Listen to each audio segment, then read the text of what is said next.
Ja sam Igor Frajtak iz Gornje Stubice, član družbe vitezova Zlatnog kaleža i osnivač destilerije Frajtak Fluid u Gornjoj Stubici sa džinom Highlander.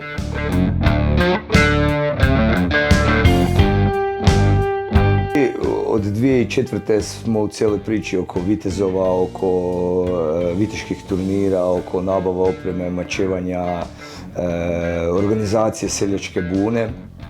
I sve je to vitezovi budućnost, nešto Highlander film iz 86.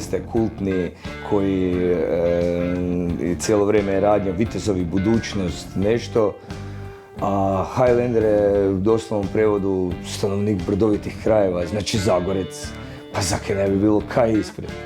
Pa ja mislim da ovaj naš srednjovjekovni viteški štih da je dosta bitan zato jer smo, dajemo wow efekt. Znači, di god dođemo, ljudi se oduševe jer doslovno to ne vide.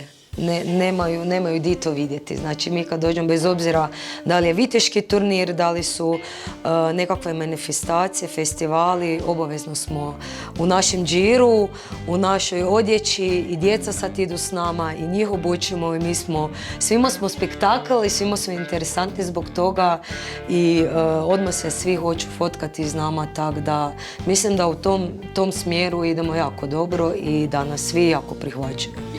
A tu sad ima priča oko Viktor Eugen Feller koji je bio iz Donje Stubice i koji je radio čudesni napitak koji se zvao Elza Fluid i s kojim je osvojil cijeli svijet.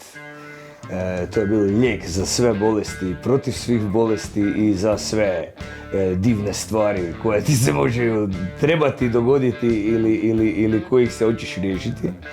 Pa sam evo tako povezao taj Frajtak Fluid da uspijem dobiti taj znak na štitu. Normalno da je moj džin čudesni napitak. Sve mlađi i mlađi se osjećam od ovog džina. Ne smijem odati sve te divne sastojke koje koristim, ali za sad ih ima nekih 18-19 različitih biljčica. U različitim omjerima, svaka posebno macerirana različito dugo na različitoj temperaturi, da bi se na kraju krenulo sa destilacijom koja onda traje nekoliko ciklusa po 12-14 sati, da bi izdvojili samo najbolji, najkvalitetniji dio i dobili ovakav džin. Kada je meni moj suprug obznanio da namjerava dati otkaz u državnoj firmi da bi živio od alkohola, bila sam oduševljena. U ekstazi. Jedva sam čekala. Pa tu, kad sam počeo proizvoditi džin, naravno da je bilo puno pogrešaka i promašaja, ali to svi koji se bavaju s proizvodnjom kraft pića znaju da se dobar dio toga prvo treba proliti da bi došli do kvalitetne robice. Da, ja sam bila od uvijek tu njegov pokusni kunić. Kod njegovih pokušaja i promašaja. I ja sam ta koja prva uvijek osjetila kad je tu bilo lagani štih možda na rakiju koju ja stvarno ne podnosim. Tako da evo, na taj način je uspjel doći do ovak odličnog i finog džina. Jednostavna je definicija u biti džina. Kad bi gledali sirovo i grubo, to je jednostavno aromatizirana vodka. Ali naravno da nije niti blizu tako jednostavno. Borovica je glavni začin. Naravno treba nabaviti kvalitetnu borovicu. Treba imati početnu bazu alkohola maksimalne kvalitete da bi uopće mogli pokrenuti neku proizvodnju, destilaciju. A onda različito bilje, različiti začini, maceriranje, destilacije nekoliko puta po 12 ili 14 sati i izdvajanje samo najboljeg dijela destilacija. dok ne dobimo ono kaj želimo i hoćemo. Samo da se dopadne.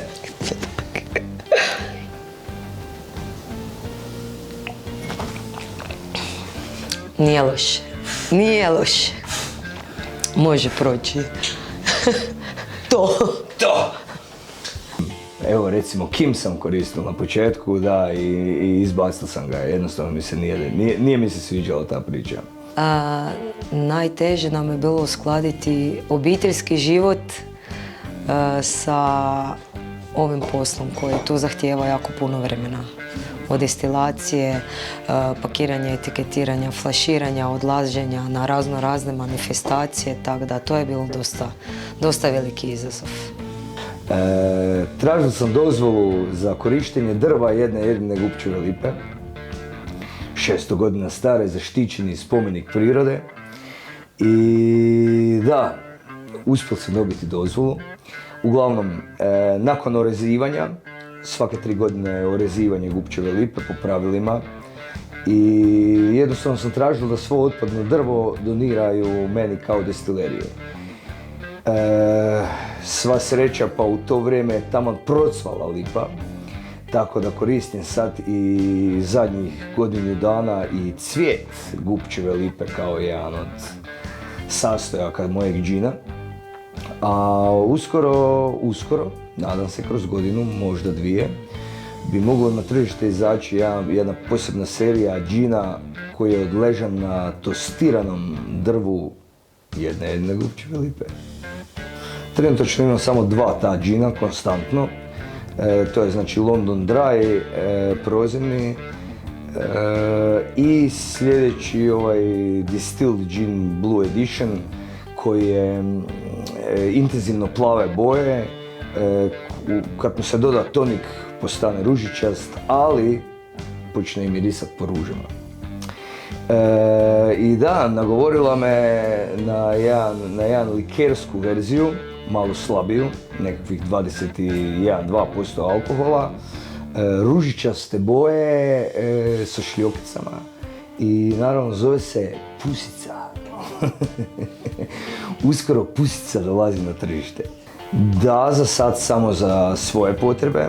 Igram se, vidim, tu sam stvarno novi, tu još vidim da mi fali još znanja, ali igram se sa jednim wood age-om, sa komadićima drva bourbon bačve, koji mi se za sad jako sviđa i koji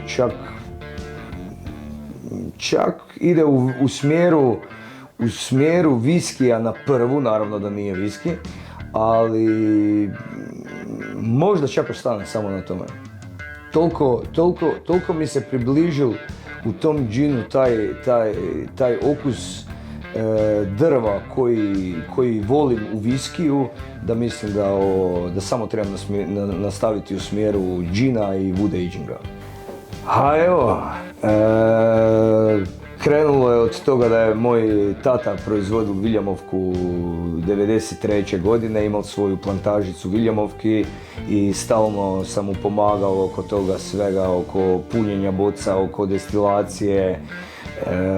I naravno da mi se to nije onda dalo raditi, ali evo sad sam ja završio u toj priči, tako da definitivno da nije bilo te priče ne bi ni ja nikad destilirao. Da, nedavno smo imali službeno otvorenje destilerije, to je bila jedna nesvakidašnja srijeda koja nas je jako ugodno iznenadila. Eto, za jedan mali kraj, za Gornju Stubicu, jako puno ljudi se odazvalo i došlo i zabavilo se do rano jutarnjih sati, bez obzira što je drugi dan bio radni dan, i svi su bili jako oduševljeni. Obavezno si svaki dan neke finoga kvalitetnoga spijemo.